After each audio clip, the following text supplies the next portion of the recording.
What's up, everybody? Welcome to a brand new episode of Life's a Garden. Today's guest is in training to be a Wildland firefighter. He's been doing it for almost 10 years now, but is currently in pursuit of his degree to become a full-time firefighter.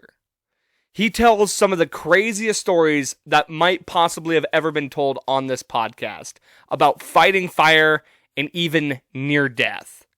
We talk about that plus so much more. You're in for a treat. Ladies and gentlemen, please welcome to the show, Ryder Pelletier.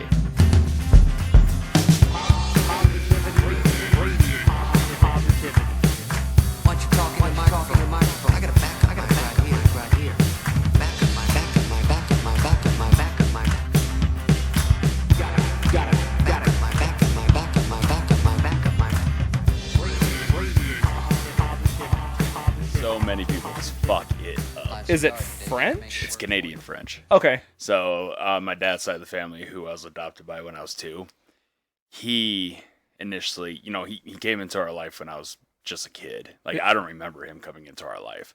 I just know him as my dad. Right. And I think he officially adopted me when I was 4 or 5, and I do remember that because I remember the judge in Muscle Shoals County. Terrific guy. Couldn't tell you his name. But I remember being all nervous and shit, and that's pretty much where it took off from there. And throughout school, my dad had me say Pelletier, even though it wasn't the correct way, because I couldn't pronounce it. I didn't know how. I was a damn kid. Yeah. And then the older I got, the more he started correcting me. And then, Pelletier pretty much stuck after that. Okay. All right. Yeah. And so it's an adopted name. Yep. Right on. That's cool. Couldn't tell you what my original birth name was. Couldn't tell you. Yeah, well, I know a lot of people who have taken up their adopted parent name because they don't care one way or the other when it comes to like the birth name. Well, that's just it. I memean, Pelletier is my name. That's who I am. Yeah. And like Frank, who's my stepdad, he is my dad. Yeah. That 100% hands down, he will always be my dad. So I don't care about my original name. Well, I mean, that runs deeper than blood. Oh, yeah. I mean, whoever raises you, that's your parent. Yeah, the man came into my life. I'm not in his spawn. But treated you as such. God, man, he has. He is the man. He's the father. He's the guy that stepped up. He has nothing but my ultimate respect. Oh, and yeah. the day he dies, it's going to destroy me. I know that. Well, I mean, yeah, that's father. That's a real father. Yeah. Cheers, man. Thanks for coming on the show. Yeah, thanks for having me, man. First timer. Ooh. We've been trying to get this. Well, we've been talking about it for a long time. Yeah. We haven't really technically tried to do it until like recently, which, hey, appreciate you showing up because so often sometimes it's on me getting guests on the show, but then we're starting to come into a better time where it's starting to warm up and it's easier to get people to come out and do this. And yeah. Well, and that was just it, man. Like the weather and everything. Hell, even if it was still that negative 40 crap, I still would have shown up regardless. You and I don't live that far apart. Oh, really? Yeah, I live over by Dealer Park. Okay. Yeah, that's not too bad. Like, it's not like way on the... Oh, God, I was worried, too. I was like, God, I really hope he doesn't live all the way out to, like, 70 or 70th and shit. I mean, that's one thing that's nice about living here is if there is somebody that lives way out there or in the Heights or, I'm pretty centrally located. Yeah. Doesn't make it too hard for people to get over here. Yeah, no, and I don't know, like, besides last week and that whole ordeal. That was, that shit happens. Yeah, work happens, that kind of shit. But I'm just happy I was able to make it for this one because, I don't know, like I've watched quite a few guest episodes, Barlow and Sarah primarily, Mike and Aaron. Yep. I love those episodes. It's fun. It's fun to do those. I like having new people on, especially people that, obviously I like having return guests, but it's always fun getting a new face in here, especially for people who like are consistent watchers. They get to learn about a new person and just get to know new stuff and whatnot. Well, and that's just it. Even if the person doesn't know them exactly, but seeing that person around, it's like, oh shit, that's his name or her name. That's what they do, kind of thing. Kind of get to know somebody a little better, especially when in like a small. I mean, we're not a small community here, but we are. Yes, it's a small big community. Largest city with the smallest community kind of aspects. Exactly. Like, because it doesn't matter. I literally have seen so many people in this town. I couldn't tell you their name, couldn't tell you what they sound like even when they talk, but damn it if I do not see them once a week. The amount of times I've seen somebody where I'm like, where do I know them from? And it's like, oh, they work at the casino on blah, blah, blah, or they work at the Burger King over, whatever. Yeah, exactly. I saw them one time in the drive-thru. It's like, I just recognize your face. It's just enough to remember them somehow, because there's always some sort of key detail on that person that somehow you will always remember. Mm-hmm. Like a guy that I seen last week and then saw last night. There's like a one little dimple he has right here. Yeah. And for some reason, I was able to remember that. He's not even from the state. Oh, wow. But I had seen him. He's in town for a week kind of thing. And I seen it and I was like, shit, where do I know you from? And then I pieced it together with some work, Uh-huh. The worst is when you see somebody and you're like, God, I know who that is. I recognize them. And then you just can't piece it together, like where they're from. Until like a day or two later. Yep. It's like, son of a bitch. And you were probably already talking to that person too that same night. Like, I know you. But where? You know what else sucks? Huh. When you go up to somebody and you think you know who they are. God, so embarrassing. And you start like being like, hey man, how was the thing that trip you went on? You were telling me about, and they're like, I'm not sure you know who I am. I've had that happen to me before too, where people come up and start talking to me. It's so embarrassing. Well, I'm just like, I just have a generic face, I guess. Like I look like a lot of just randos at the bar. It's the ginger, man. It's the ginger beard. I mean, a beard and a hat. That pretty much sums up a lot of people around here. Lose the hat, beard, Bald. Yeah. I mean, that's a lot around here too. Uh-huh. Well, hell, just in general. Yeah. But yeah, I don't know. Like, I've been mistaken for a few people here and there. Thankfully, it doesn't happen very often, but the few times it has, and God knows I've done it, I feel like such an ass after the fact. I always feel like I feel bad telling them that they have the wrong guy, or I'll be like, "Do I know you? Like maybe I'm confused here. Like, and you do know who I am, but I don't know who you are." God, yeah, and it just sucks because even like if you do know the person, you can't piece it together. Just you fake try it. so fucking hard throughout the entire day, just to remember that next day, etc. Until it finally boils down. It's like, fuck, that's where I know him from. I'll see him again, I'll tell him, and you never see him again, kind of thing. Or if you do, you don't remember. Yeah. It's just embarrassing, man. I know. I hate it. Such is life. Life goes on. Yeah. All right, let me hit you with, I always at the top of the show like to do 10 random questions that I call life questions. Okay. Totally just random questions. Kind of, we'll lightning round it a little bit. Like, if you want to expand on it a little bit, that's fine. Okay. But this is just kind of get to know you a little bit, for the audience to get to know you. And sometimes we get to learn deeper things about a person and what they really think. Oof. All right. First life question. If you could have one food for the rest of your life, what would it be? Pepperoni pizza, man. Classic. I would just say pizza, like not specifically. Like you can say pizza. No, I'm going specific. Specifically pepperoni. Yep. Okay. I love it, man. I dig it. That's good shit. Would be mine too. High in carbs, still has some protein. I enjoy it. Fair. What is the most memorable family vacation you've ever had? Probably Disney World. Is that the one in Orlando? Yeah. Nice. Well, I went to both when I was a kid, which taken for granted, I'm very lucky and fortunate to have that. Yeah. Because I know a lot of kids growing up didn't. Mm. But I was able to go to both, and both of them pretty much equal out the same. But anytime I just got to go on a vacation with my mom and dad, because that was a rare occurrence. Oh, okay. So was that the difference in it? Was they were both there? Yeah. Okay. Because it was usually just my mom and I, because we grew up on a farm. We have cattle, horses, etc. It was hard for all three of us to leave. That makes sense. Okay, right on. Yeah. What is the worst injury you've sustained? Oh, shit. Oh, there's been a few. I think, so my neighbors had bought this old piece of shit Kawasaki 1000cc dirt bike. 2 gears, one down, one up. And they had built this dirt track. Shit. So they built this dirt track in the backyard. And they lived about a mile from my place, so I went down there because I was working construction at the time. No helmet, first lap, did it fine, and then I started wearing a helmet because I was starting to pop a few jumps. But the issue was after about my 16th lap on this homemade fucking dirt course, I was going into this turn really heavily, right? And I put my foot down to keep that balance. as I was coming around, with the amount of times I had ripped through that spot, nobody had noticed, including myself, that there was this huge tree branch just sticking out of the ground. Caught my foot, and it was on a 90-degree turn. So when it caught it didn't do anything to my foot, which is surprising. But it threw me off the bike, over the edge, landed straight on my back, and this helmet I was wearing stopped right here on me. Ooh. Like above the chin, right below the lower lip. And it, I landed on my back, I opened my eyes, I see the ass end of the bike somehow coming just straight on top of me. Boom!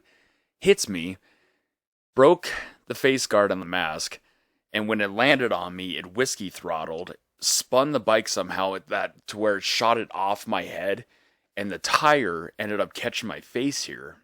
Jesus. Tore my cheek off, ripped it down to where you could see my teeth, and then on top of it, I had second-degree burns from the engine, I had 2 broken ribs, and just like a hairline fracture in my right hand. Damn. Yeah. How old were you? 18. Oof. And I mean, that doesn't count the sheriff's office aspect of things that had happened, but by far accidental, that was it. Jesus. Like, dude, I'd say. Well, and the funny part was I had gotten up, brushed myself off, and the thing is, when you get an injury like that, you're just numb. You can't feel shit. Yeah. So I stood up, picked up the bike, said, fuck it with the helmet because it was broken, so I just left it right there. Rode back up to the shop where my dad was hanging out and the neighbors. And I rode up, and my dad's looking at me like, holy shit. And I heard the same from everybody else in the shop because they're all working on a truck. And I was like, what? They're like, hey, can you do me a favor? I was like, what's up? They're like, brush your left cheek. So I did. And I was like, it feels weird. They're like, yeah, because you don't have a cheek. Oh my God. I was like, what is that? And I pulled on my phone. I looked. It was my teeth. So they just sewed it back together then? So or? they ended up stitching on the inside. Well, you don't mouth. have too noticeable a scar. The biggest scar I do have is right here, and hence I have a artificial dimple. Okay. So during that time, they also discovered a little, nice little cyst. Oh. / tumor in my cheek. Wow. Yeah. So it was kind of like a... It's a little miracle product kind of thing. Huh. It was, they told me in a weird way, because the place I went to, it was right next to the biolab. Anyhow, yeah, it was a nice little cyst mixed with a little non-cancerous tumor buildup. Weird. Yeah, and yeah, they got it out, and now I have a little artificial dimple because of it. Nice.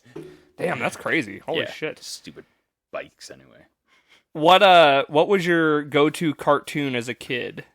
Grim Adventures of Billy and Mandy, Ed, Ed and Eddie, or Foster's Home for Imaginary Friends were usually the biggest 3. So you were a Cartoon Network kid. God, I love Cartoon Network. 100% agree. Yeah, and then during nighttime, Family Guy. Yes, Adult Swim. Yeah. Of course. Go-to karaoke song?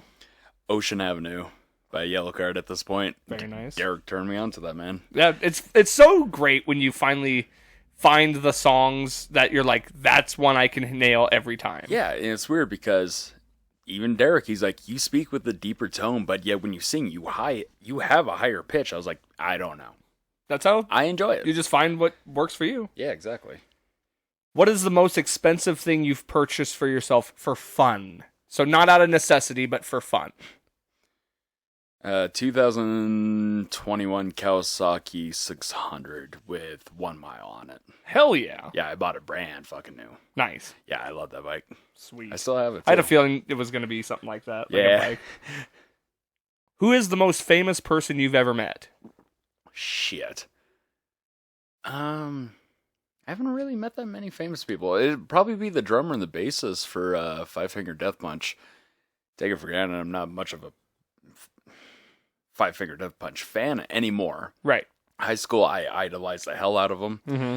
But probably them. Yeah, I was there that night. Yeah, you were. Mm-hmm. Because I talked to you about it. And then I had to talk to my friend Bree about it because she was too nervous to go up and ask for a photo. Yep. Yeah, that was a good time. Yeah, dude.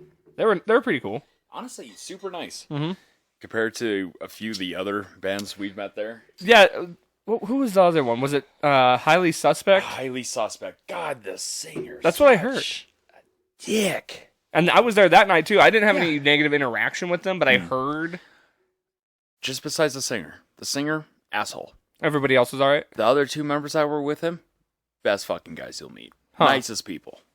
Don't you hate when that shit happens? Dude, straight up. Like, that really does kind of put a little bit of a stain on how you feel about a certain band or a certain artist, where it's like, when you find out that they're not a cool person in person. Yeah. Well, and that's just it. It's like, listen, man, let's be honest. At one point, you were like me, or like the bartenders, or like anybody in general. You were just a normal person. And just because you got to shoot a few videos, get to make a few songs that a lot of people listen to, does not give you the right to be such a prick. Yeah. You're still a human being. Well, I guess there's still there are certain people that aren't famous that are also assholes. So maybe he was an asshole before that too. Yeah, maybe. And then it just gets to your head, and you think you're Mr. Cool, whatever. Like, shit don't stink. Exactly. Where do you select to sit on a plane? Aisle, middle, or window? Window seat all day. Yeah. I love seeing what's outside. Yeah. See, I can't. Really? Well, I don't mind it, but I'm the kind of person that, like, if I'm not driving, you know, obviously I need to, like, see what's going on, like, and so I get paranoid, and I'll just watch out the window the whole time. I get car sick if I'm not driving. That's another thing, is I get kind of motion sick too. Yeah, and I don't know, like the girl I'm seeing currently, like she likes to drive her vehicle. Mm-hmm. I'm like, I really hate this. And I've told her that. She's like, I don't care. You're going to deal with it. I was like, don't say that. It is hard being a passenger. Oh, it sucks. But then on the other hand, I'm the passenger princess at that point. Yeah. I'm selecting music. I'm going to get comfies. That's fair. That's fair. There are perks. Exactly. Who do you think killed JFK? I feel like the federal government might have been involved in this one to a certain degree. You'll get no argument out of me. That's pretty much what I think, too. Dude, there's so many conspiracies. Yes. Like, just in general, especially with the government. I feel like the government was involved in that to a certain degree. I just saw a recent one where somebody said that they think Jackie did it. Oh, no shit. Because you see where I don't believe that, because he gets shot first, and he holds his chest or his throat. His throat, yeah. And then she leans in, and they said when she leaned in, she freaking capped him. But here's the thing. But I don't think that did happen that way. No. I don't know. I've seen the unedited raw version of that shit. I like seeing shit unedited. Yeah. Well, as dark and morbid as that is. Like, if somebody dies a certain way, I'm gonna see it. Well, especially somehow. a president. Yeah. It's like there needs to be some, like, you want to know what happened. Yeah. Like, you want the raw footage. Exactly. Like, you want to have the same view that the government and everybody else investigating this kind of shit did see as well. If you want outside opinion, I mean, take it for granted, even if you don't, you're going to get it. Yeah. So, I don't know. I feel like the government was pretty much involved in that one somehow. I would have to agree. All right, final question. Question I ask all my guests. Does pineapple belong on pizza? No. God, no. There's only one right answer to that. Yeah, it's no. You'd be surprised how many people say yes. Well, they're wrong. Yeah. And I damn near end the interviews right then and there. Like, I don't know if I could talk to this person anymore. I don't know if I could be friends with this person anymore. It's like, listen, I see you almost on a daily basis, but that's got to stop. Like, everything has changed. No, it does not belong on pizza, man. Cold shit does not belong on hot food majority of the time, in my personal opinion. Also, hot pineapple isn't good. Mm-mm. I'm not a fan of that. God, no. Although, I'll take that back, because I've had barbecued pineapple, and it's not terrible. I'm still not a fan. No, I agree. I would prefer it, like, normal. Chilled, or even room temperature. This is coming from a person who doesn't like pineapple in general. That's like drinking warm juice. Yeah. No. See, yeah, and if you're not a pineapple fan from the start, yeah, you're never going to like it. No, and I don't know, man, I've tried, and God have I tried, but I fucking hate it. Yeah. And sweet, I'm not a big sweet and savory kind of guy either. Yeah, that is fair. I mean, take it for granted. I mean, there's a few things. Pineapple, hell no. Well, pineapple's tart. Well, I'm just getting at, in general, like, pineapple, to me, I hate it. Yeah, okay. I cannot stand it. That's fair. Pretty much everything else I can, besides, a handful of other small things, Love bananas, love apples, blueberries, cherries, raspberries, etc. Hate pineapple. That's probably my number one most hated food. Interesting. Next to peanut butter, and the only reason there's a reason behind Are you allergic? I'm definitely allergic. Yeah. Oh, that's right. I just learned that about you the other night. Yeah. I did not realize that you had a peanut allergy. Oh, it sucks. Is it all nuts or just peanuts? It's primarily all nuts to a degree, but with peanuts, it's the deathly allergic aspect. Damn. With majority of other nuts, it depends on the severity too. Because some of them will give me just a simple little rash. And that still sucks because I am fucking itchy after that. And I hate that. Other ones cause some minimum to medium swelling. And then we have peanuts that's like, hey, fuck you, you're going to die tonight. Is it one of those, like, it's so bad if somebody's even in the room with it? It's not that bad, thankfully. Okay. So when I was a kid, it was that bad. Really? But it actually has kind of backed up a little bit to where if I touch it, severe swelling does start in that same general area. Uh-huh. But as soon as I eat it, yeah, you best be calling the hospital and find an EpiPen or Benadryl. That's gotta suck, man, because, like, people put peanuts in a lot of stuff. Oh, I know. So it's like, if you know to ask, then they're fine.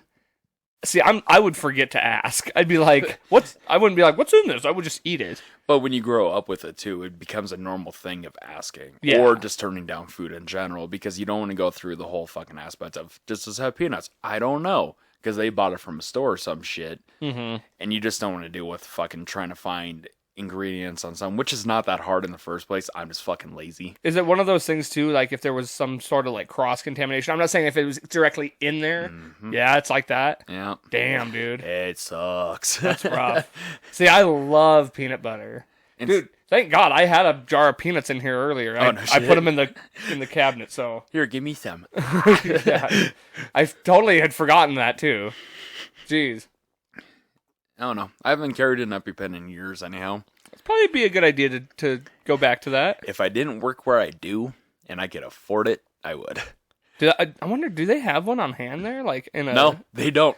So I found out because in the casino, where the two little trail mix stations are, Oh, yeah. I accidentally loaded up the wrong one. I started eating a few, and there's an almond in there.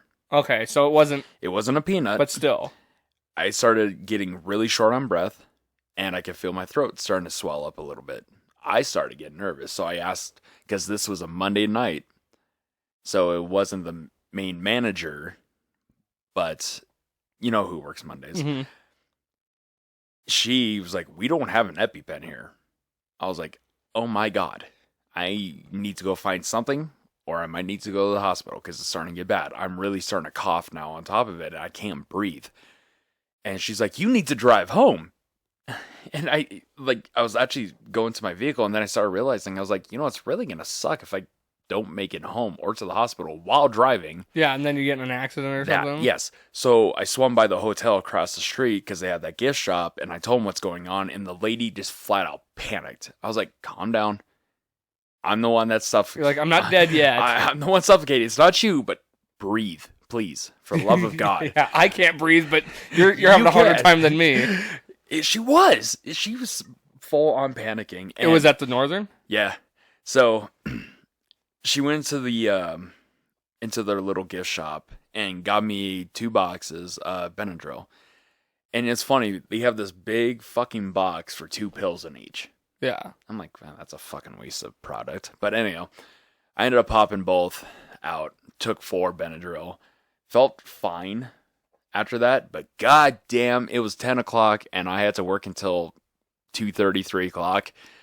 And at that time, I'm just sitting there fighting to stay awake. Oh, at this yeah. point. I'm like, fuck. I didn't even think about that. Yeah. Well, and I knew I was going to get sleepy, but I didn't expect my ass to be damn near just fucking dead tired. 4 of those bad boys. Well, I'm not trying to fucking die. Well, no, of course. I mean, obviously, you did the right thing. But 4 of those is going to put your ass to bed. Yeah, easily. Here. Yeah, I'll take one. Thanks, sir. Yeah. But it just made me chuckle. It's like, lady, listen, I'm not dying. Well, I am to a certain degree. But just breathe. I just need Benadryl. Took the 4, and man, I was fighting for my life just to stay awake by the end of the shift. I bet you slept good that night. Holy shit, did I? I slept, I think, 10.5 hours. Yep. And that's the most sleep I've gotten since before college. Dude, I had to pop a couple Benadryls when we flew to Ireland. Really? Because I cannot sleep on on a car ride, plane, anytime like we're in motion like that. And it's not because, it's not like an inner ear thing, or it's not like the motion sickness thing necessarily. But it's like an anxiety thing where like if we're moving, like I need to be focused on potential hazards. Yeah. And I'm the same way. Like, the only way I could sleep in a car, same thing. It takes me forever to just lay there and, maybe an hour just to kind of get into that stage where I'm starting to get comfortable. Because I need to know what's going on. I need to see. And same damn thing on a plane. Even though I can't see what's directly in front of me. And what would I do even if I could? Or if I had to? It's like, listen, if we hit something, we're going to fucking die at the site regardless. Well, or if the pilot went out, I'm not going to be the one flying the plane. So, like, what could I do anyway? Con Air. But it's like, I think it's a fear of, like, waking up and it's like, yeah, dude. Like, what's going on? We're going to die! Well, God, these days, it feels most likely that it's going to happen. Holy shit! Dude. I re-downloaded all my social medias. TikTok, Facebook, Snapchat. Like, I got rid of everything until just a little bit ago. And some of the first videos I've seen on every app that is, that shares viral videos was plane crash here, plane crash there. It's like, what the fuck is going on, man? Well, apparently, so as of the month of February, like you said, there's been just tons of these plane crash videos coming out. Like people, and I keep getting tricked too, where like there's old ones, and it makes it seem like it's one that's recent, and they could be from months, if not years ago. Yeah. But even still, you hate to even know that happens, and I think it's just getting high publicity because last year there were more plane accidents than there were this year. Yeah. The problem is this year they had that one in like Korea. And Canada, too. But nobody died. Yeah. Like, there's been a few fatal ones. But that one... where it flipped upside down? God, yeah. Oh, no, you're talking about the Korea one? Yeah, Korea one, yes. That one. Where it went off the track and it just kept going? 2 survivors. The last... How many... Yeah. And how many people died? Over 100 and something? Something like that, yeah.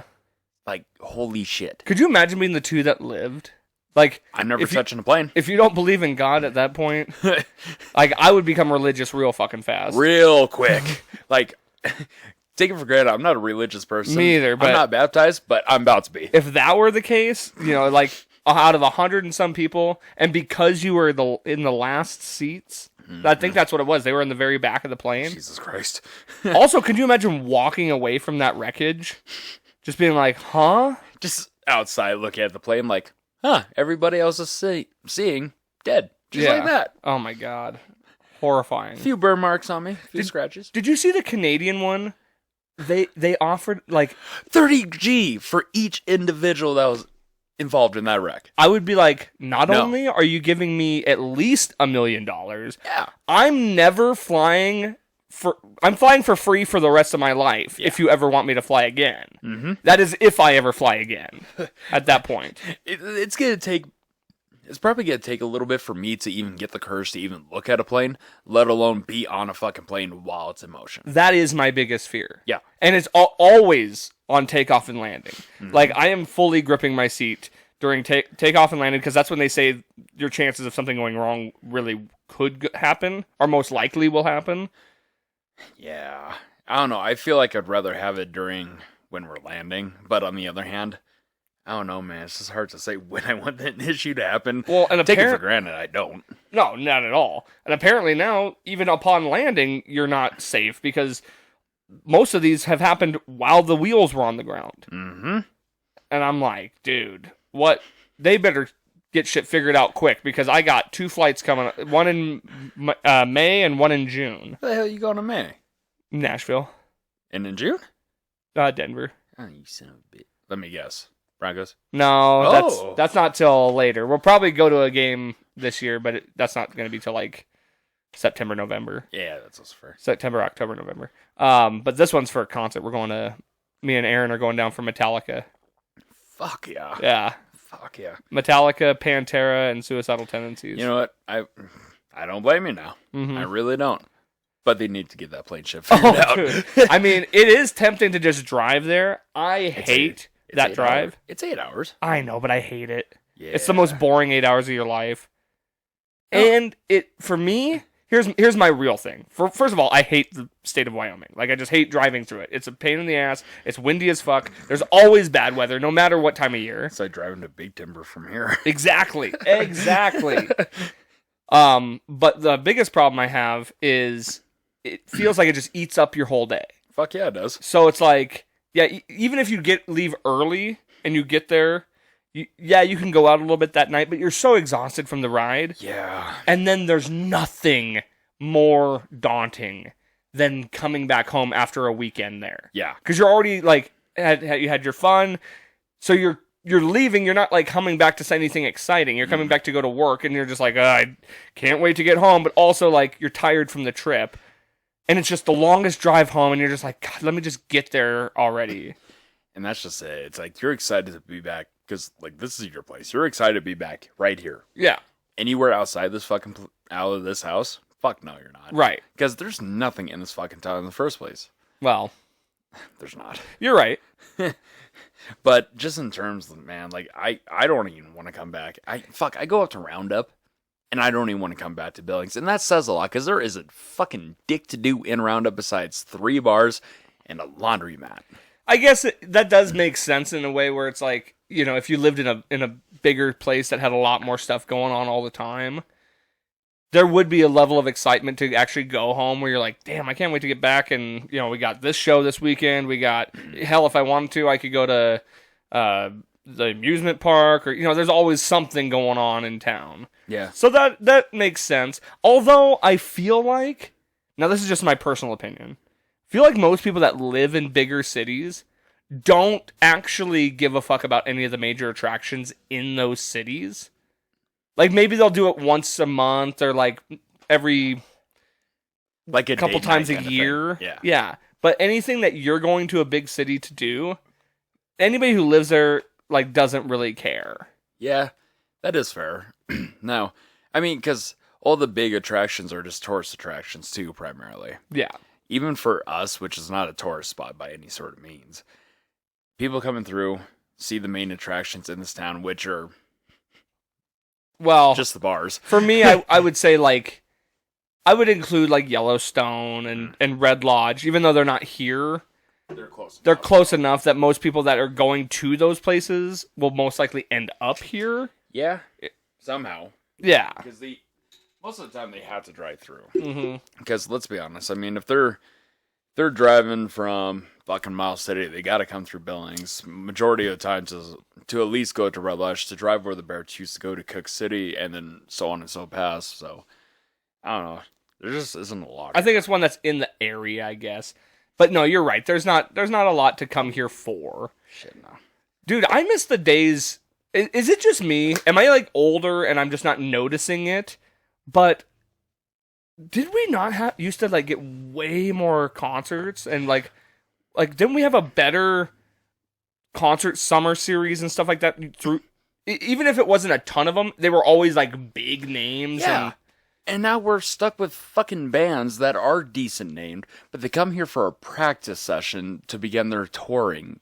Well, and it's also, like, I find it's a lot of well-known bands that are just, like, but they're past they're not relevant anymore. Yeah. It's like Saliva. Motley Crue during their farewell tour. That was a good one, though. I'm not disagreeing. But again, they're not coming here during their peak times either. Right. When I'm also thinking of bands that, like, they're not even the same band anymore, like like Drowning Pool, or it's like, oh, this is a great show, and it's like, well, yeah, maybe like 20 years ago. Didn't Static X come here once?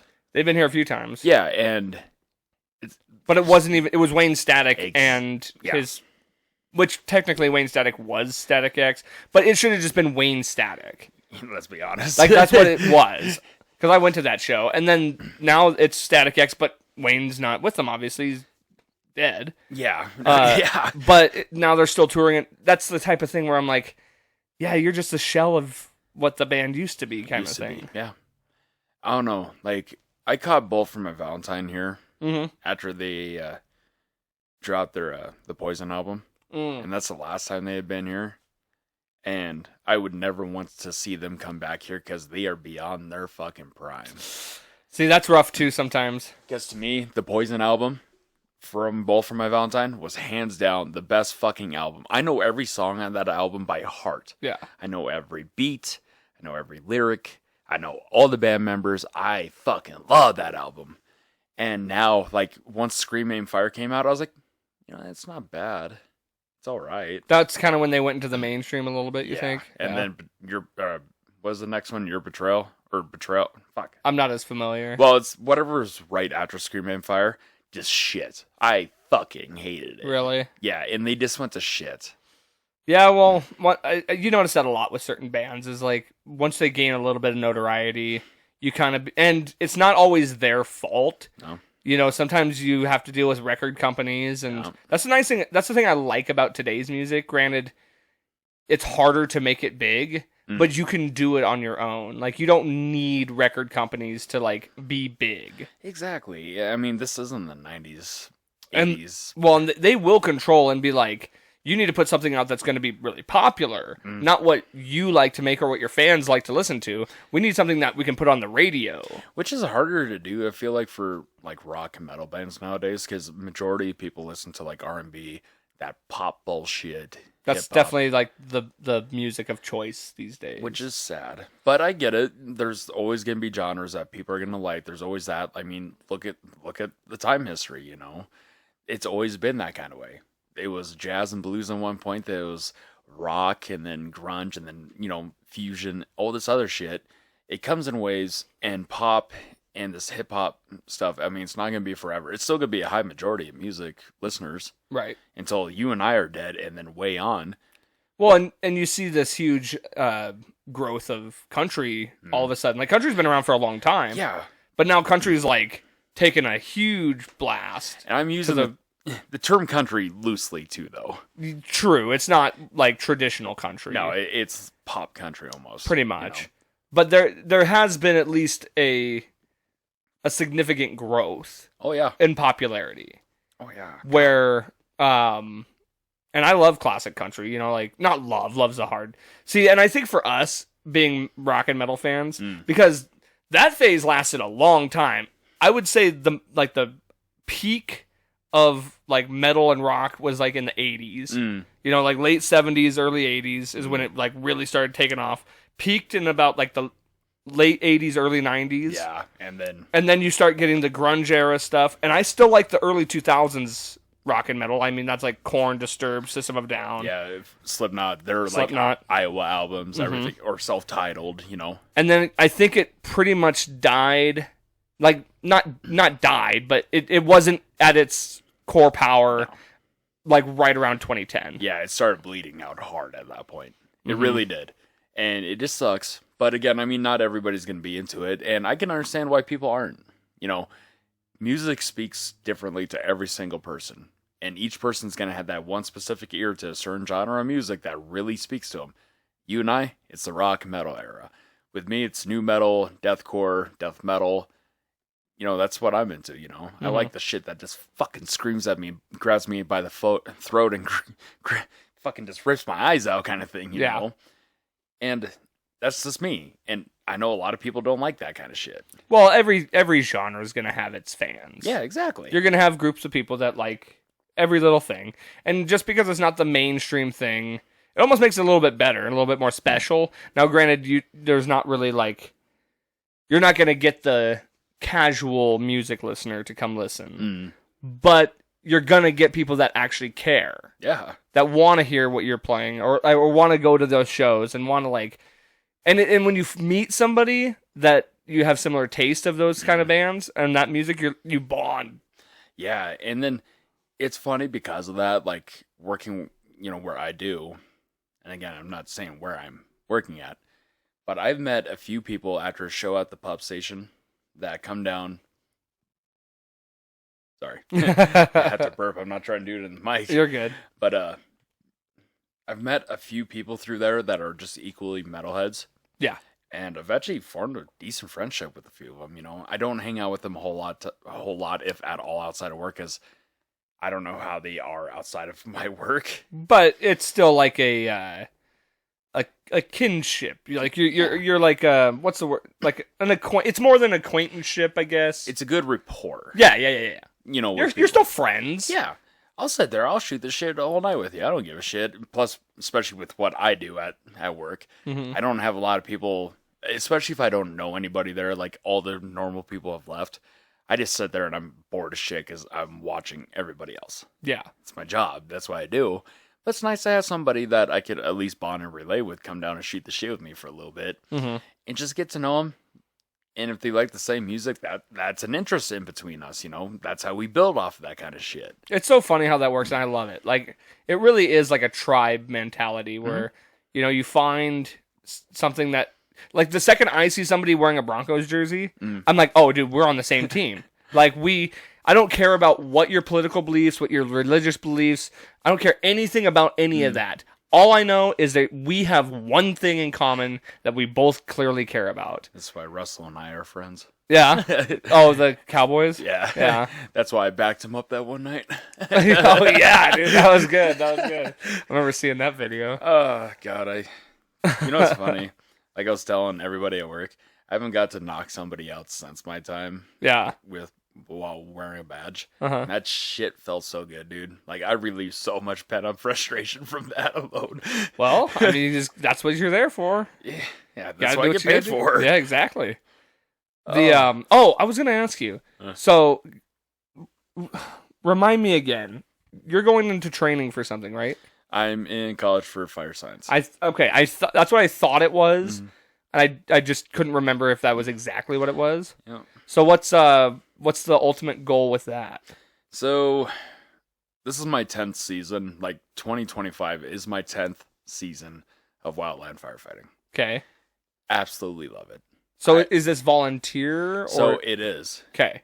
But the last 2 years haven't been because the state has been paying our department to be working nonstop during the summertime. Sure. So at that point, it takes it from a consideration of volunteer because we do have to fill out mandates. We do have to fill out a bunch of paperwork at that point, and it officially signs us on to basically to a department that is governed by the county. Okay. And is no longer volunteer. We are just FFT2s, which is firefighter type 2s. But from how my fire chief had put it, I am working at a FFT1, which is a firefighter type 1, which is considered a hot shot, which we're trying to become. Okay. I want to become a hot shot. Like, that's the minimum goal. But the ultimate goal in the end is either becoming a heli attack crew, like a rappel crew, or rappel out of helicopters and go down and fight fire, or a smoke jumper. Okay. And smoke jumping is you get in a plane, you wear your suit, parachute into a area that's a certain amount of distance from a fire, find a safe place to land there, pack up all your shit, have a aircraft or like some sort of aircraft, helicopter or plane, sling your shit in, pack it, and then go fight fire. Damn. Yeah. That's like my ultimate goal. That's what I want to do with my life. Again, I've been doing this shit since I was 18. Okay, I'm 28 now, and I love it. So, and then run me through the process that it takes to become that. So, just become Wildland. Like, if you want to get on federally, BLM, U.S. Forestry. Okay, BLM, because I don't know specifics on U.S. Forestry, but BLM, right? You have to pack a 45-pound pack. Sorry. 45-pound pack, 3 miles and 45 minutes in rough terrain to moderate terrain. So from flatland, which is like prairie aspect, to the mountains kind of thing. You have to do that 3 miles in 45 minutes with a 45-pound pack. This is like the training that you have to... That's not the training aspect, but that's how you become a firefighter for those crew. Now, for training aspects, you shit, you actually don't need really any sort of training. Because BLM, especially for an FFT2. Oh, that's Oh, me. you're good. Sorry, that was me. I kept hearing it. It won't pick it up. Oh. Basically, just like I work on CrossFit, Yeah. become physically fit. That's it. I do a lot of CrossFit. I do a lot of strength training with weights. But on the other hand, I go out and do cardio a lot because that's what you truly need. Cardio and endurance. Yeah. You could train with weights all fucking day long, but when you're pulling 18 hours digging line or doing mop up, those are the fucking days that are going to kick you in the face. And you just have to sit there and take it. Yeah, you need some you, lungs. You need lungs. You need dedication. You need a damn heart to do it. Mm-hmm. Here's the thing. I mean, you're going to be breathing in a bunch of smoke. Like, us as firefighters have a very high risk of developing cancer. Like, you got to understand the risk. You have to take in consideration with this job, if you fuck around, you have a high potential of getting killed. Very high. Mm-hmm. Like, you just have to take in consideration of your life, everybody else's life that you're there with. It's your brothers, for fuck's sake. If you're not paying attention, neither are they. You don't pay attention, you have a high chance of having to deploy your shelter and hopefully not turning into the next news article on the next day news, on daily news saying so many firefighters killed in Wildland because they weren't paying attention. You don't want that. Take it for granted. And I've told my dad this, like, if this is the way I go out, this is the way I go out. There's nothing I can do about that. Which, never do I want them to have that. God, I don't. Yeah, right. But, I mean, I don't know. Like, firefighting is just where it's at for me. What got you into that? Like, where did you start with it? Like, because you said you started at 18. Yeah, it was Bull Mountain initially. And initially what turned my heart to this, where the ranch was north of here, the Bull Mountains are notorious for fires. Mm-hmm. Holy shit. The first fire I really got to experience was the Majerus fire. And I was 8 or 9. Because my appendix decided to self-implode. Yeah, damn near. It was a whole thing. Damn near killed me. But anyway, Majerus fire, got my first taste of that because it was weird. I remember bits and pieces of it because the fire had started early in the morning, like 4 or 5 o'clock. Sun wasn't even up yet. Lightning storm came through the area, and by 6 p.m. I remember there being a bunch of smoke because the fire was to the west of us. And I'm looking this way. And by 6 p.m., the fire had jumped the highway, went east, and then doubled back as wind switched and started coming right towards us from the west. And I remember this weird thing, of all things. It was a Black Hawk helicopter. He flew over the house, hovered above us, went into the horse pasture, did a 180, started facing towards the house, and probably got within about 8 feet of the ground, just hovering there with 2 pilots looking at me and my dad directly. And all of a sudden, they lifted off and took off. I was like, what the fuck was that? And my dad was like, I'm pretty sure they're indicating that we should probably evacuate. I was like, oh, I don't want to hear that. Yeah.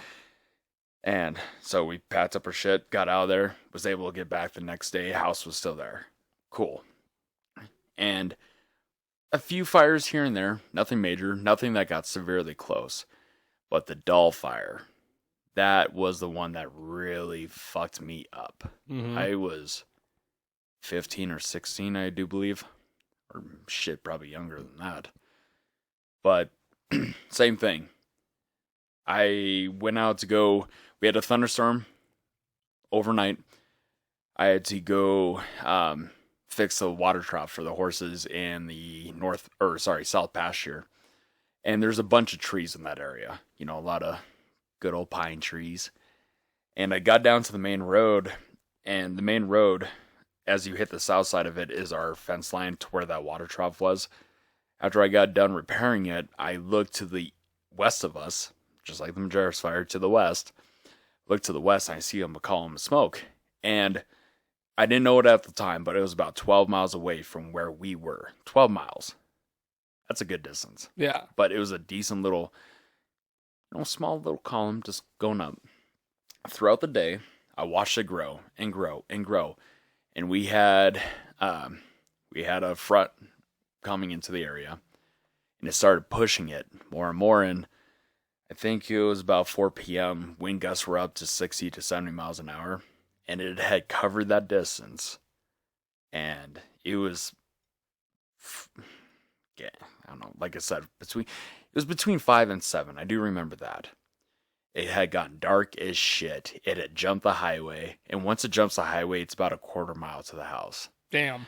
Yeah, like that's damn quick. Yeah. But because of that wind, and fire creates its own wind too on top of it.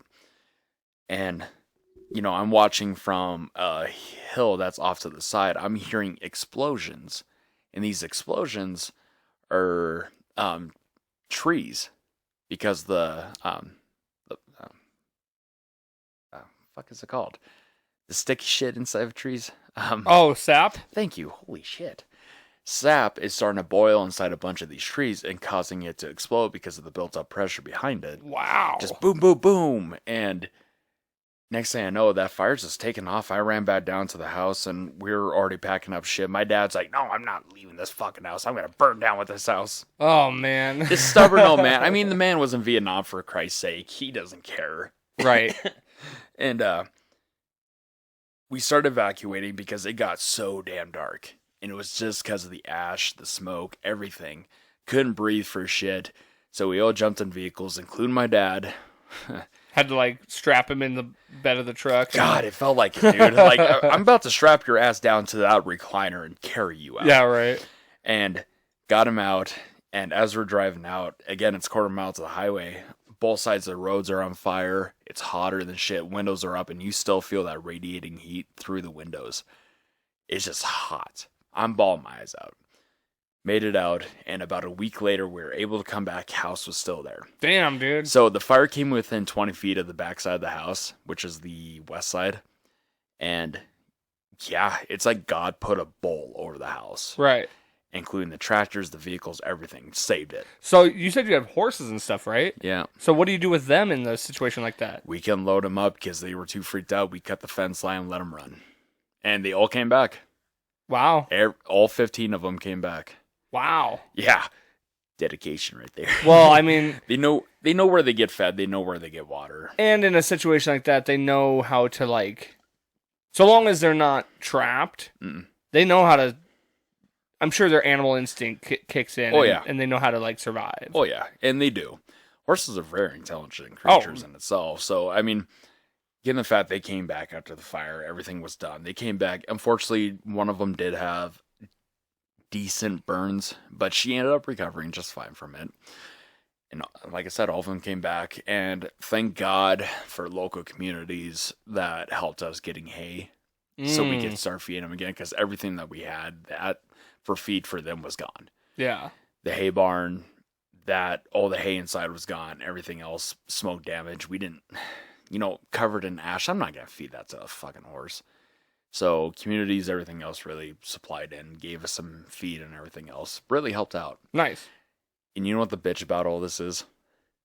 That house survived every wildland fire out there until January 10th of last year when it was negative 50.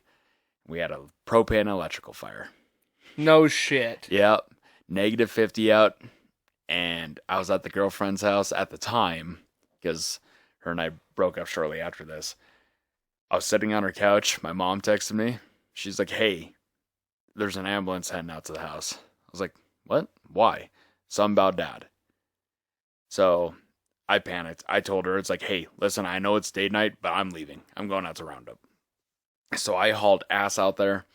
Negative 50. We have one of the blizzards coming in. I was still doing 70. And I made it there just fine. Yeah. And halfway out there, I get a call from dispatch because, I was working there. And they're like, hey, it's one of my coworkers. I'm not going to, say her name. But she's like, hey, it sounds like the fire department's heading out there. I was like, okay, thank you. And I hung up. My mom called me. She's like, hey, the house is on fucking fire. That's why AMR is going out there. I was like, what the fuck do you mean the house is on fire? She's like, it's on fire. Are you on the way? I was like, yeah. She's like, well, I'm about 20 miles west of Roundup, like out near Park City. Billings. Mm-hmm. And so I get out there, and as I pull up, I see a red glow over the mountain. I'm like, shit. Get out there, everything's gone. It was completely Just destroyed. There's nothing left. So I bat down the driveway so the fire department can get out if need be. I run back up. There's my fire chief. He's like, hey. And he grabs me. He's like, hey, you don't need to be here. Your dad's at the hospital. Go see him. I was like, what the fuck happened? He's like, I don't know. But you need to go see your dad. Is he all right? Well, so my dad, he had a cat, which we lost in the fire, unfortunately. He tried saving the cat. His name was Smokey. Initially, my dad was feeding wood into his little stove that he had in the living room area. And as he was grabbing this wood, he heard this loud boom coming from outside. And he looked up because he was at a window. And when he heard the boom, he looked up, see these flames that shoot from the basement all the way above the house.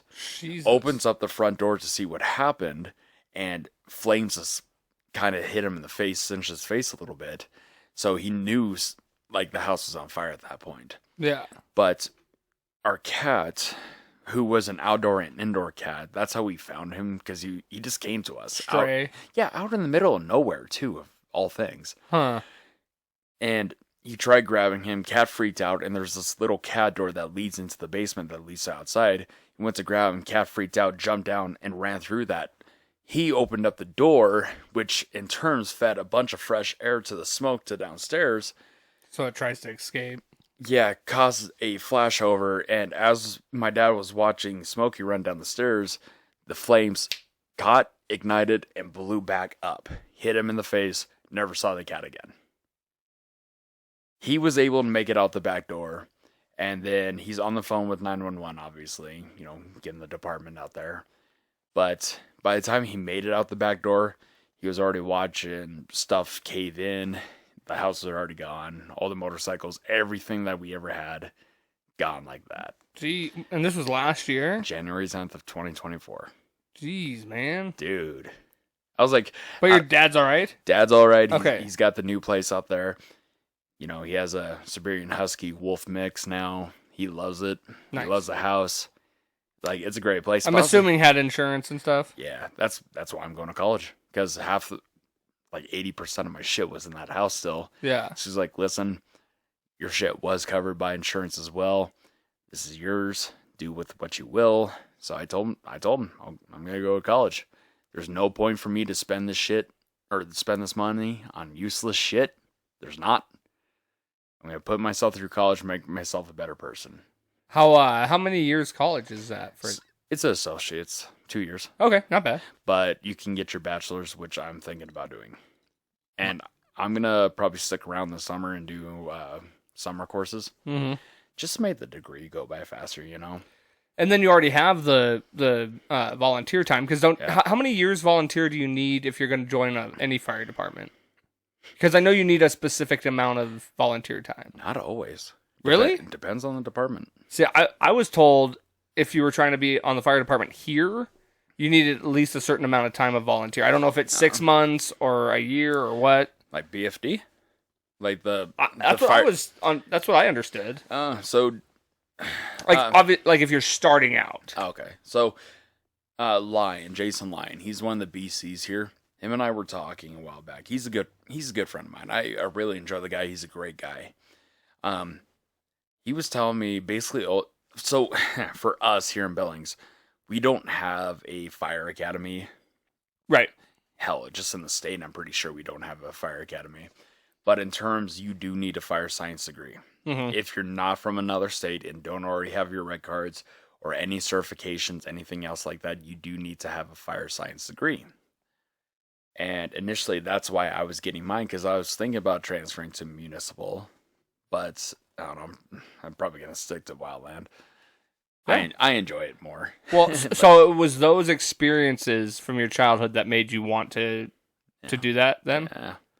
Yeah, that's pretty much what caught me, man. Yeah. I don't know. I love it, and plus I'm a pyro at heart. I love The guy who wants to put out fire loves to start fire. Oh, I love to play and start shit on fire, dude. It's so bad. I love setting shit on fire. It's fun. Oh. Yeah, you're gonna have a goddamn beer. It's just fun, man. I don't know. Like, to me, fire is such a beautiful and destructive thing, You see the bitch at heart, but you see the beautiful life it can create afterwards, That is true. Yeah. It's just like life in general. Mm-hmm. It will destroy you, but in the end, I mean, you're going to see some of the most beautiful shit be brought up by the end. What did you think of those California fires? Dude, holy shit. So, there was rumors that our department was going to be going. Real? Yeah, okay.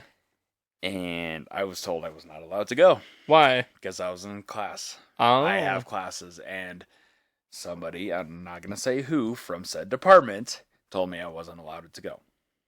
Because they wanted me to go to class and make sure I get my degree. Fair. I was mad, but I understood. Yeah. We ended up getting canceled anyway. Oh, okay. So, it still makes me upset, though. I wanted to go.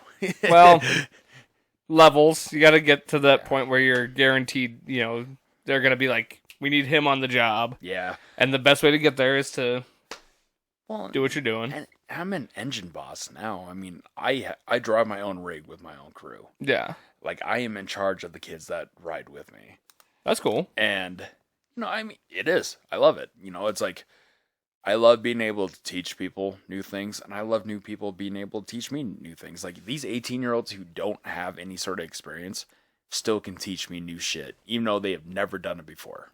And I love that. I love learning new shit. I always have. And my main priority for them is making sure they get home safe. Because there have been a few times where I've actually called my dad. Well, not a few times. One time. Where I've called my dad and I've said my goodbyes. But without directly saying goodbye. Yeah. Like, hey. There's a chance I might not make it out of this. Well, no, it wasn't even that. I called him. I was like, hey, Dad. Just wanted to let you know that I love you very much. And whatever happens, just know that, I'm okay. And I love you. Okay? Like, that was my phone call to my dad. Yeah. And it broke my heart.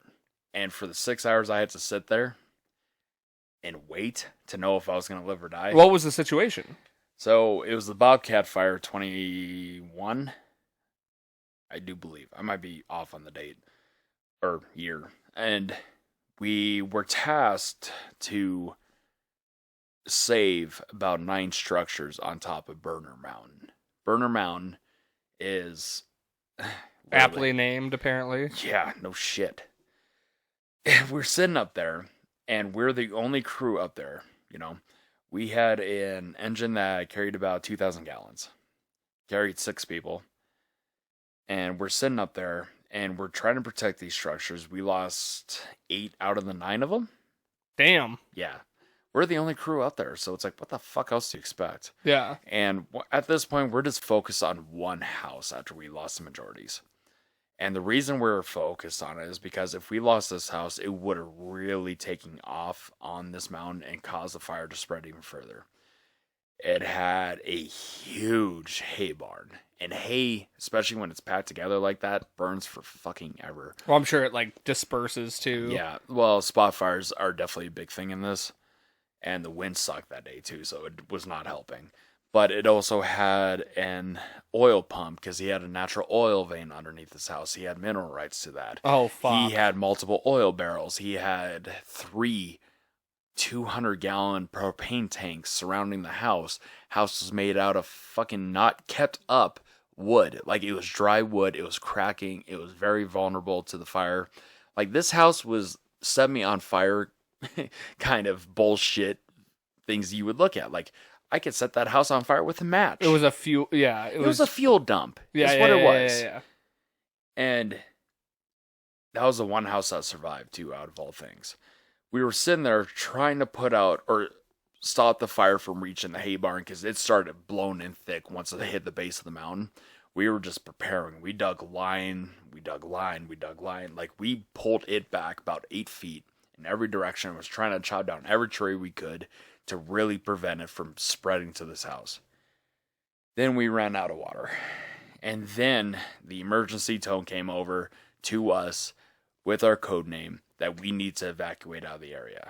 And the only reason I heard is because I was also wearing one of our portables. And all of a sudden, next thing I know, my engineer just honk 3 times, which is the evacuate for us. Mm-hmm. So we started getting our shit reeled back in. We're out of water, besides, bottled water. Like that. Yeah. And we all got piled in. We started evacuating. And the fire had jumped from the west side of the mountain to the east side of the mountain. Now, with this mountain, there is one road up and down. And it's very, very narrow and very windy. It has switchbacks galore. And that's the one road on the east side where the fire had started, where the most thick of the trees are at the base and all the way up. So we are completely surrounded by fire. There's no way down by, like, if we had to make our own road, there's no chance. Every side of the mountain besides the east side was a straight down drop about 20 feet. And we sat up there for 6 hours just waiting. And it's funny because I remember looking up and I watched a Huey fly from one side to the other, and I could see my chief sitting in one of the chairs looking directly at us. And all of us, when we saw that, we knew, like, hey, we should probably call our loved ones. And we all started calling it. We had one bar, and that was enough to get through. So I called my dad, said what I said. I called my sergeant. I was like, hey, I'm not going to make it into work tonight because I was supposed to go into work. I was supposed to leave like an hour ago so I could make it into town, shower, and then bounce out. I had already been awake for about 32 hours at this point. I'm tired, but I was willing to push it a little bit further. And he's like, why are you not going to show up? I was like, because I'm about to fucking die. Yeah. And that's exactly what I told him. I'm about to fucking die. He's like, oh, well, if you don't, just try to get to work. And it hung up on me. Where was this? Really? Yeah. Not the bar. Okay. Where I wore a badge at. Oh. Yeah. Okay. Yeah. Okay. Still. Like, how the fuck are you going to sit there and say that to me, bro? There's a reason why I left. But in terms, I was so goddamn irritated, dude. But on top of it, it's like, there's no reason to be mad at this. If I do die, I don't want to die pissed off like that. That's fair. So I just sat there and I was sitting against one of the tires just watching the fire slowly work its way up. And at one point, the wind picked up from the east and really started pushing that fire towards us. And it broke over the hill. And there's probably a good 200 yards of trees in that first slow moment. I'm just sitting there watching and I'm like, we should probably get our shelters ready, huh? They're like, yeah, everybody grab your shelters. And a fire shelter is just to prevent. It's basically like tinfoil. Yeah. It reflects the heat, but once fire touches it, it's compromised. You're going to start burning to death. But it just helps to keep... the radiating heat. Yeah. As long as you can breathe the cold dirt air, you're okay. But again, once that fire breaches that canopy of yours... It's gone. Yeah, you're done. That, like the Granite Mountain Hotshots, it's the same thing. They deployed their shelters, but fire was so hot, it was intense, and it lasted for as long as it did. It touched their shelters, it started cooking through, and a lot of time you're going to die of suffocation from smoke. And that's the primary death of it right there, from smoke. Yeah. That you don't even feel the burning to death aspect, Thank God on that. Because I'd rather fucking suffocate from smoke than burn to death. Burn to death. Fuck yeah. Golly. Being burned hurts. Oh, I would imagine so. Yeah. Well, no, I don't have to imagine. I've been burned before. I'll say my Nomex pants caught on fire one year. Now, the nice thing is, once you pull like our fire clothing out of the fire, they stop right away. They're just built like that because of the product they're made out of. But yeah, I didn't realize I ended up taking the step too far back and my pants caught on fire, burnt the shit out of my leg. Yeah. And that shit hurts. I wouldn't recommend it. I'd rather just suffocate. That's where it's at. But damn, dude. So what ends up happening then? Like, how do you make it out of this? So, grace and miracle. Wind ended up shifting directions again. Instead of going east to west, it went west to east, and it backburned into the black.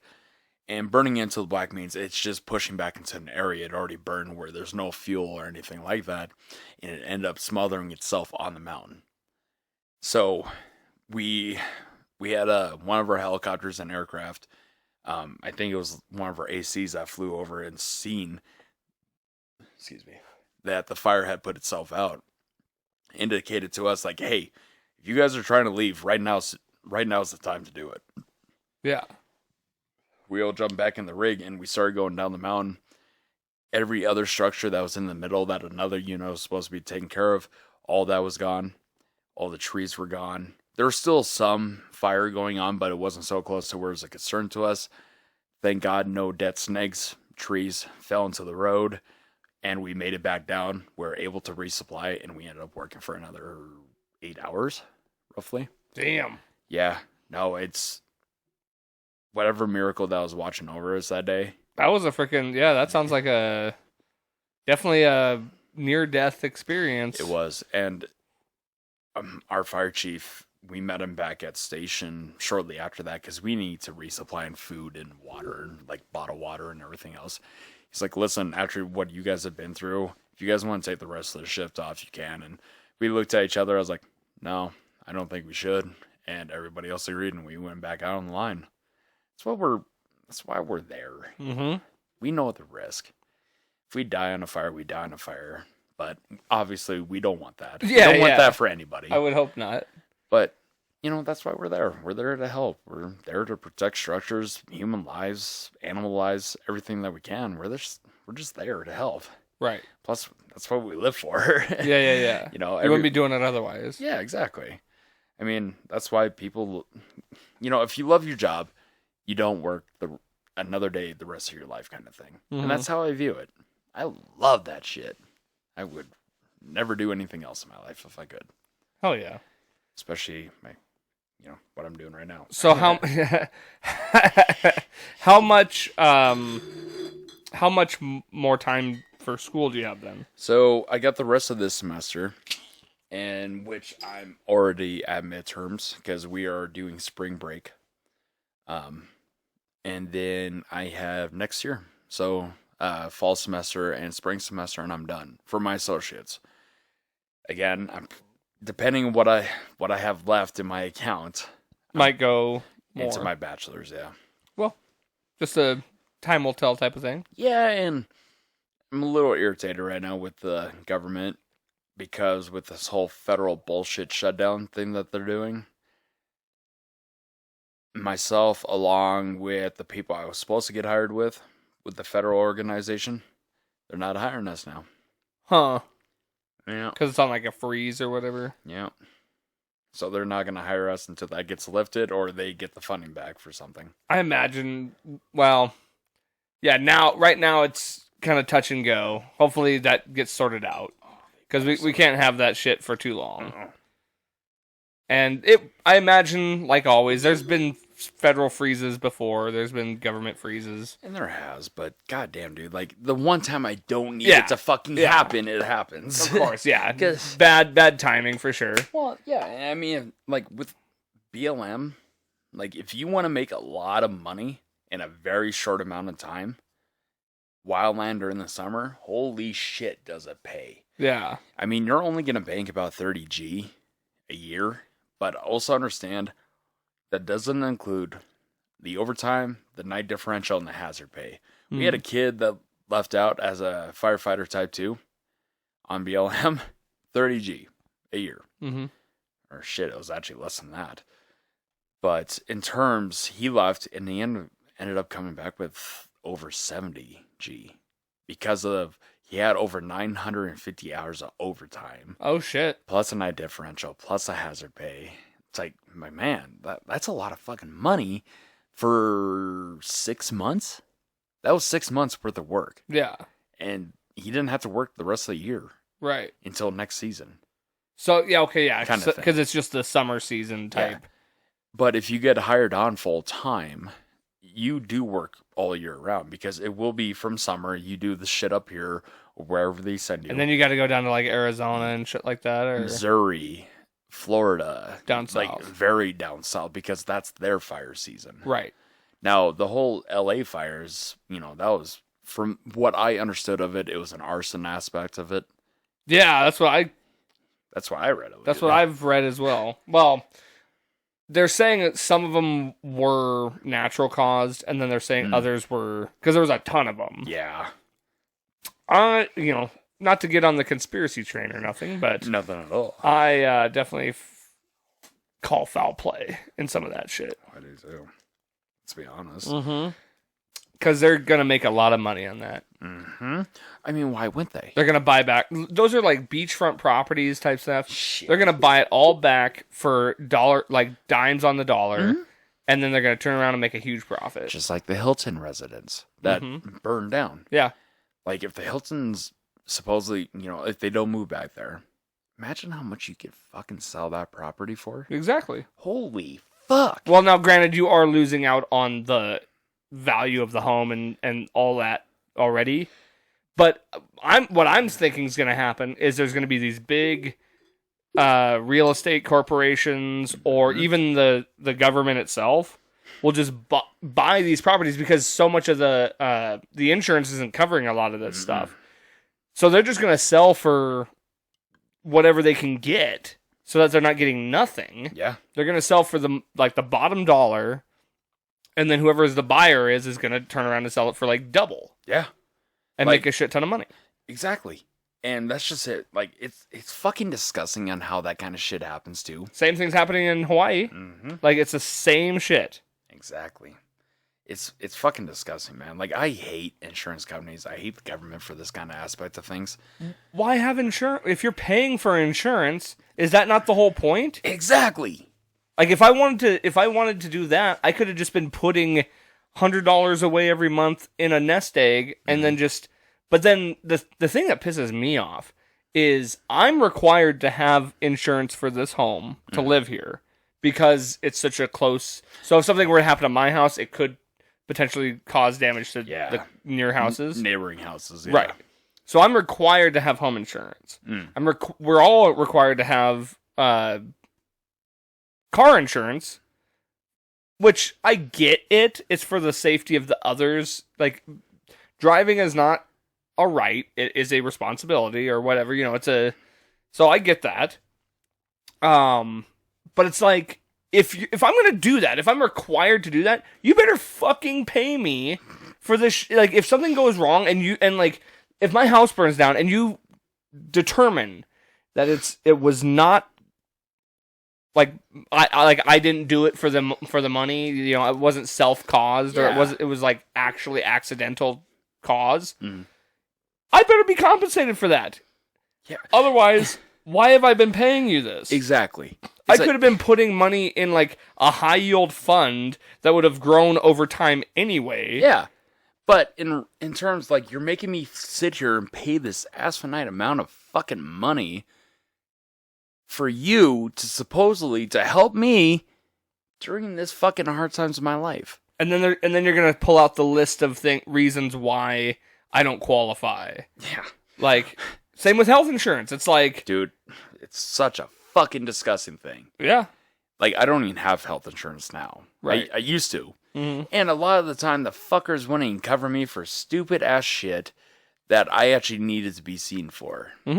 And it was fucking pulling a goddamn tooth to actually get seen. To convince these fuckers, hell, even therapy from the sheriff's office, for me to be seen was next to impossible. And it's because the insurance wasn't willing to fucking pay somebody who deals with high-end trauma aspects from what I had to deal with. But they were always trying to give me people who weren't trained in that, to where, like, they handled, like, fucking car accident trauma kind of things. Right. It's like, motherfuckers, you realize I got beat up by fucking basically 32 inmates at once kind of thing? Jesus. And they wouldn't even fucking give me somebody who was trained in high-end trauma to even see me. They tried giving me somebody, if I do remember, it was like a domestic violence counselor almost And I told him, fuck you. Yeah. And I wasn't trying to be rude about it, but on the other hand, I was rude. My emotions got the best of me on this. It's like, listen, I understand that it does help with certain people, especially domestic violence. You do go through a lot with that kind of shit. Yeah. But on the other hand, I don't know these individuals who are fucking my life up so bad to where I have issues sleeping. Why the fuck am I paying you so much goddamn money out of my paychecks to not fucking help me with to give me somebody who will actually fucking help me? Yeah. Please. How are you gonna determine what qualifies and what doesn't? Yeah. It's like, I know what kind of help I need. I know what I'm looking for. I've already paid you this money. Put it towards that. Yeah. Exactly. How is that, there's lists of things, and not even just that, certain places don't take your type of insurance, or certain places aren't qualified. Mm. It's ridiculous. So, okay, now I gotta ask, what is that story? Are you even able to talk about it, or? Yeah. Or if you don't want to, no, that's fine too. I am. I'm gonna probably take small little breathing breaks in the middle of it. So, December 2020, I was working our North 1 unit with another officer. Obviously, I'm not going to say his name. So this is at a correctional facility? This is at the jail. Yeah. The jail. Okay. The officer and I are working a pod. Well, 2 pods, technically. Because this pod is right here, and it's our medium housed inmates, and there's a brick wall that separates it, and on this side is our other unit. That's our intake unit. Intake unit is for inmates who just got brought into jail, who are going to be sitting there until they're seen by a court, and it's usually video court. But in the center of that concrete wall, there's an office where we sit as detention officers, and it's one-way glass. You can't see in there. Well, you can if you cover your eyes around it, or it's nighttime and you can kind of see the glow from the computer from where we do all of our reports and shit. But this is my personal opinion on this. I feel like this is a gang initiation, because a lot of the individuals up here who are of Native American go a Norteño or Sereno aspect of things.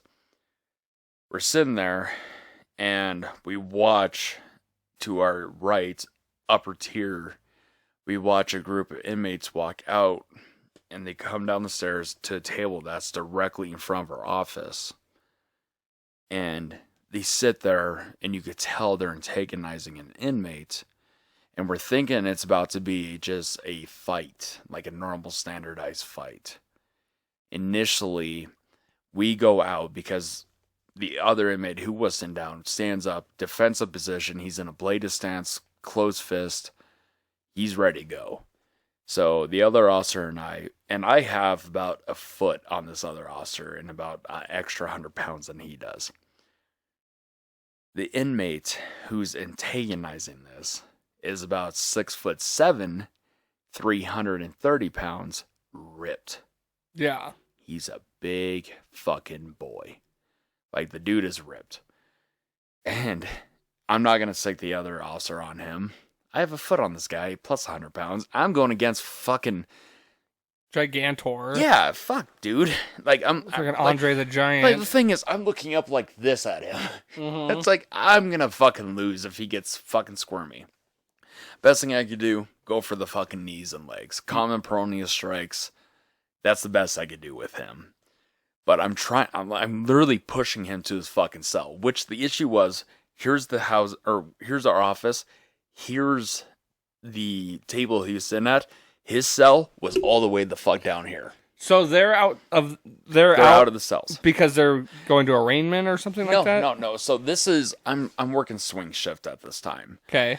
And swing shift is from 1500 or 3 p.m. to 11 p.m., which is 2300. Basically, court stops at 5. After that, they just had the regular times out of their cells. Okay. Just out times. That way they're not locked down all the time. They deserve that. They're not fucking monsters. They made fucked up decisions. Okay. They still deserve to be treated like human beings. So this is that in between. I got you. Yeah. Okay. They're just waiting for either a prison sentence or a probation aspect or just to get released. Mm-hmm. Anyway, I'm trying to push him to this fucking cell, and he's just not fucking going. I'm trying, but he finally starts walking. Thank God. And the issue was I had another member who was not... He wasn't classified in Norteño or Sereno. He, like, no involvement in any No sort of gang. affiliation. The issue was we ended up finding out afterward he was affiliated. And, you know, the guy I was escorting looked at him. He's like, "What's up?" In a very, very mean way. Homeboy here took it the wrong way, and that kicked it off. He turned on me. He came at me, and then I started getting hit from behind. I grabbed said individual and trying to hug him. I went down with him, and I've been dealing with some wrist issues ever since. And that's where initially I hurt my wrist tendon, and I had another fracture in my right wrist with this. And it just took off. It just kept going and going and going and going. Like, all I remember is I traded blows with an inmate for a while because he was trying to fight me. I had inmates hit me from behind. And I remember looking at my partner who had another inmate trying to get him on the ground. I watched him get just smoked in the face, so I started running over.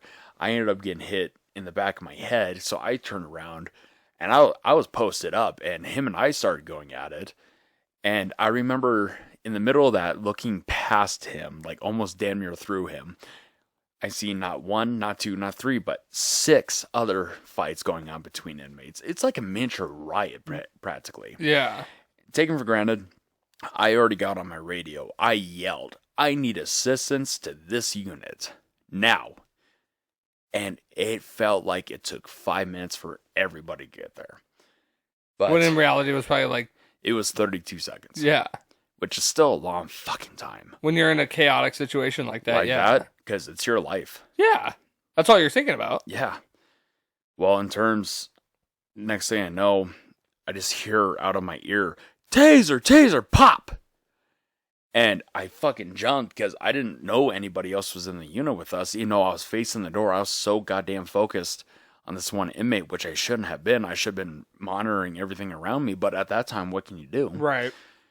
And I look over, and it's my sergeant with the taser out, tasing another inmate that was going after the other officer that was with me. I watched that inmate just stiffen up, fall backwards, crack his head. Well, what do you expect? Yeah, of course. Yeah, at that point, hell. Yeah. Shit. I just hear that, and I'm like, my brain's like, oh, God. Like, it hurts. Yeah. It's happened to me. Thing was, all the inmates lied down. The other officer escorted his inmates. Other officers took my inmate because my wrist wasn't properly functioning at this point. I couldn't make a fist. All of a sudden, I really everything just started getting to me. I was bleeding like a son of a bitch. Like, I had blood all over me from all the hits. Mm-hmm.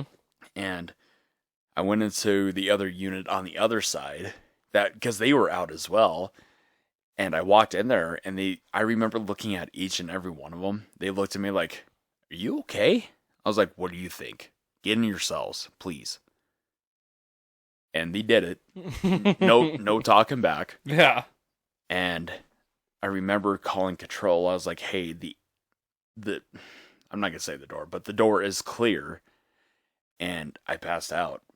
Oh shit. As the door opened, and I fell. And the only reason I was able to get help is because the inmates started making such a commotion that the other officers heard, and they located me. I was fucked up. Yeah. And so that happened. And about a year later, I ended up overdosing of fentanyl and bath salts while searching a lady's bag. Oh, fuck. It was a miniature meth cooking station. God forbid it truly was.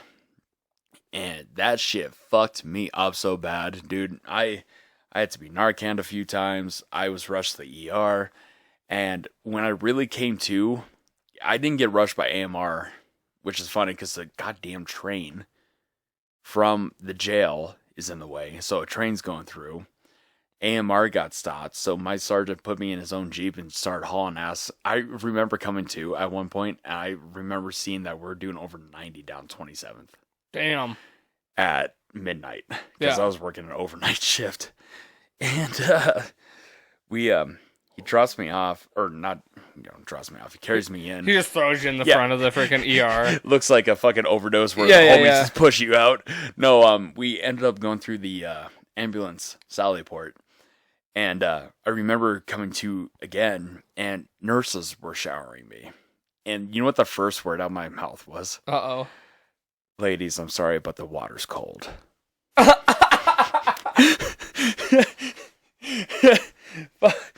But it's a little chilly in here. Yeah, that's pretty much what I was referencing. I was like, oh, sorry, ladies, but the water's cold, man. And they all fucking died. And then I went back under, and I remember coming to. I was in one of their ER rooms, like a trauma room. I had so many goddamn wires hooked up to me, along with IVs, etc. And I was having the worst fucking trip of my life. Holy shit. I was laying there, and there's this big-ass curtain to my left, and behind it is absolutely nothing. The reason the curtain's there is because there's a big-ass glass door in front of me, so they can pull it around if they need private time. Right. But as I'm sitting there staring at the ceiling, I see a hand about that big, gray, like dead skin, with nails that stand out to about here, keep reaching out and moving it. And after about an hour of just sitting there, I flipped. I yelled, "Quit messing with the fucking curtain!" Like, just screamed. And my sergeant is sitting down at my feet. I didn't even know he was there. I looked down at him. His eyes were fucking just bulging out his head. He's like, "Are you okay?" I was like, "Move that fucking curtain and kick that motherfucker's ass." He moved it. He's like, "It's a wall. There's a wall here. Yeah. What do you want me to do?" I was like, where's the fucking thing? Where's that giant hand? He said, "What do you mean?" I told it to him. He's like, "My man, there's nobody here." And the nurses and security and BPD, because BPD has that officer that roams around, just comes rushing in. They're like, "What's wrong?" And my sergeant, he's like, "Don't worry, Pelletier is having hallucinations. He's still under the influence of the drugs that he was exposed to." And I told him, "I'm sorry, I guess there's nothing there. It's just like what he said." And they're like, "Okay, well, okay, as long as everything's okay." I was like, "Well, you're like, it's not, but here we are." Yeah. I guess if depends on the definition of okay. I'm not dying, and there's nobody apparently here, but I think there is. There is, man, and it scared me. I was so scared. Like, dude, I'd be terrified. Well, and that's just it, because I've never actually been on a trip like that, so I couldn't tell you the experience. It's funny, because I used to take shrooms and acid before, Uh-huh. way before this kind of shit, and I'd never had anything like that. Fentanyl and Basalt mix, that's not a good fucking combination. In general, I feel like either or is not a good combination to have in your system. Hell no. They suck. Yeah. Why the fuck people do them? I can't tell you. People like getting high. I get that, but get high on weed. Well, I don't get it either. Well, buddy, I think we're getting toward the ends here, man. Perfect. I can't remember if I told you this or not. I hope I did, so that you were at least somewhat prepared. But I got a feeling you're going to give a good answer to this anyway. I always like to end my episodes with a positive or motivational message from the guest to the audience. Something that you've either taken from your life, or something like a motto, or just anything that you think that is like something that you've used in your life to help get you through life and just motivates you or gives you like some kind of a positive vibe. Okay. So, it's not really a motto. It's not really something that you hear, but it just kind of came to me quite, a few years ago, and I passed this off on Tracy before, and he loved it.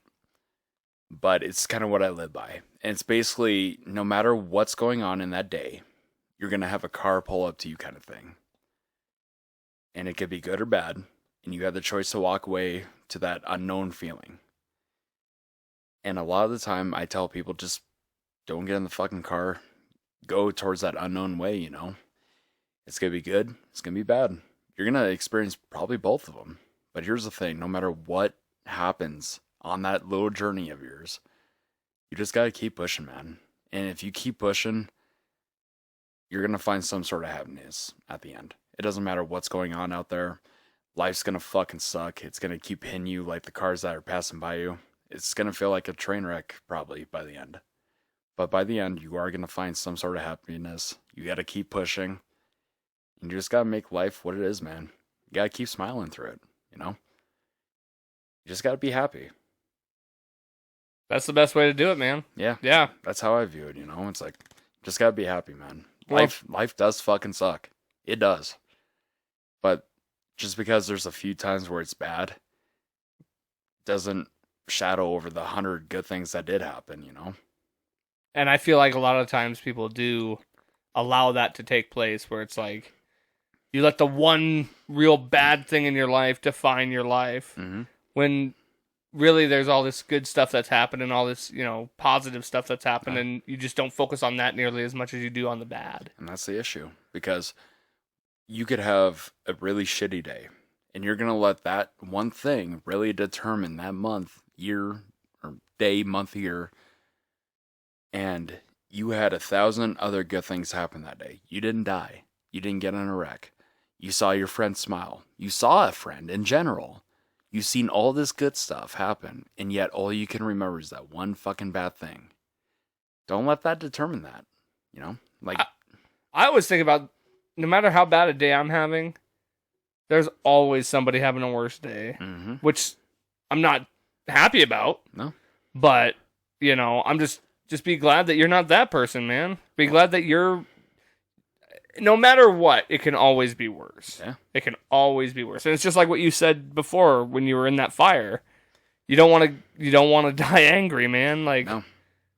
And you don't. You want to remember the best of times that you possibly had. Yeah, you are going to be upset that it's not even a mad kind of upset. It's just upset. It's like, wow, I'm going to die. It's a sucky thing, but it's like, I'd rather go out, like you said, thinking about the good. Because if I'm going to have one last thought on this world, I don't want it to be like a negative thought. No. God, no. And just to add up onto that, I had 1,000 good things going through my head at that time. And I was, you know, if and when it was going to happen, I still had the best memories in my head, replaying 1,000 times, and I was smiling 95% of that time. Yeah. And even if it wasn't shown on my face primarily, you know, like emotionally, I was actually pretty goddamn happy. It still sucks. I was still scared. I was shitting my pants practically. But in terms, I was sitting there and I was just thinking of every good thing that's ever happened to me, man. You know, that's what we got to do. You can't sit there and just focus on this negative ass fucking view of the world all the time. That's why social media is so bad. Because that's all it feeds you is the bad. Because that's what people feed on. That's what people like. For some reason, I've never understood it.